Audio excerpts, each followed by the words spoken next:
Welcome back into Studio 10, and as we're getting closer to the end of March, National Reading Month is coming to an end, but before we get there, we did want to add a few more books to your reading list. So I'm sitting here with a local award-winning author. Her name is Candid Brown, and she's actually the writer of these books that we have right here, Unapologetic Hair and Oh Brother, Little Brother. Yes. Thank you so much for joining us, Candid. Thank you for having me. Of course. So can you tell me just a little bit about your journey to becoming an author?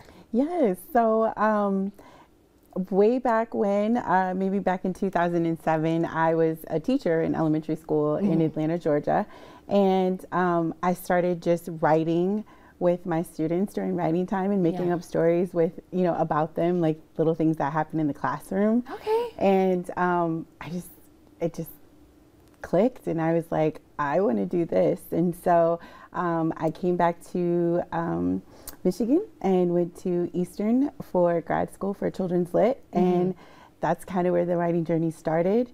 And I wrote manuscripts and got published. Look at that. And of course, the journey hasn't ended just yet. It has not ended. That's right. So there's this book. I saw you speak at an event, actually, and I love this book, Unapologetic Hair. Yes. This is actually a book that I bought for my niece. But can you tell me a little bit about what inspired you to write this book? Yes. So I read an article about a real historic figure, Queen Amina from ancient Africa, and I held on to that story, and I was like, I'm gonna write a book about, or I'm gonna write a story around this. Yeah. And then just my own hair journey growing up, and then I have two girls, and like what they experience is like a different experience than when I grew up, and so both of my girls, they are very vocal about how proud they are of their hair, and so I just built a story around that. I love that, and I love your two daughters. I met them before, but I really love this book because growing up with my hair, my natural hair was something that really took me a journey and took me a while. It wasn't until I got to college, and that's when I realized I could start to embrace it.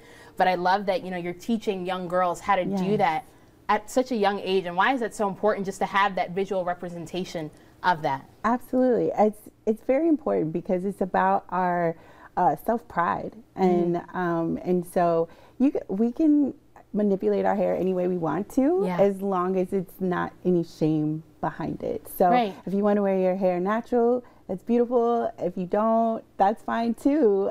So just letting them know that that they can have a voice, and letting parents know too, like just hear them out. Like you don't always have to bend to what they want, but just hear them out and hear why they are making the choices they're making. That's wonderful, and I love that, especially how she, Amina calls her mom Lady Hot Comb, and really, kind of tells her mom, no, this is how I want to wear my hair, and I want you to accept that. I love that, because it's not just a story about hair, but it's about self-love and self-acceptance. Exactly, and living unapologetically. Of course, absolutely. And I know you have a second book here, an award-winning book. Can you tell me a little bit about this book right here? So this was my first book, and it came out in 2020, kind of right when the pandemic hit. Okay. And so that was quite the pivot, because we weren't used to not having book events in person, and so like learning how to do that, and so the fact that it won an award during that time is pretty amazing. But this is a book, it has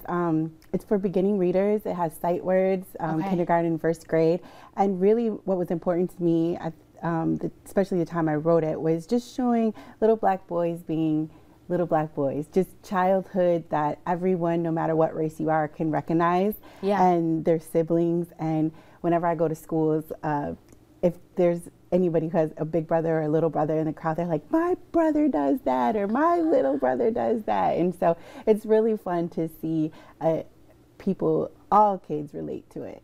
Absolutely, I love that. And now one thing I do want to ask you, because what I really loved about this book was how real the illustrations were. And what was that conversation like when you spoke with your illustrator as to how you want the story to look? Yes, so what is really amazing, and just a testament to technology, is Oh Brother, Little Brother, Alexandra's from Romania, and she lives in the UK. Unapologetic Hair, Sawyer, she lives in Madagascar. And so it was amazing to work with them and to talk to them. With Alexandra, what was interesting is that we got to have a conversation about because there's a illustration in the book about that they're going to brush their hair. And so I had to explain to her, like, here's what a pick looks like, here's what a brush looks like, here's what grease looks like.